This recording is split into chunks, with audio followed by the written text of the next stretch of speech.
Binabago ng Diyos ang ating kaisipan. Binabago ng Diyos ang ating pananaw patungkol sa Diyos. Kasi alam natin, akala natin, ang Diyos parang ATM. Lord, gusto kong mag-withdraw. Ayan. Lord, gusto ko ng ganito. Lumabas. Lord, gusto ko ng sasakyan. May panahon ng Diyos para sa atin. Pero Lord, bakit sa Kanya? Ba't yun? We tend to compare ourselves to others. Ako mananampalataya, siya hindi. Sigurado ka ba ang Diyos ang nagbibigay sa Kanya? Baka naman yung demonyo. Mas mabilis magbigay si demonyo. Walang requirements.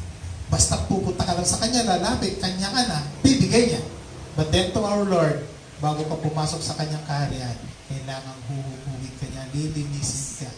He will accept you, but then, when you truly, fully accept the Lord Jesus Christ at ginawa mong Kanyang kalooban, when you obey the Word of God, wow, gusto ko din pagpunta ka sa langit, sasabihin ng Lord, well done, my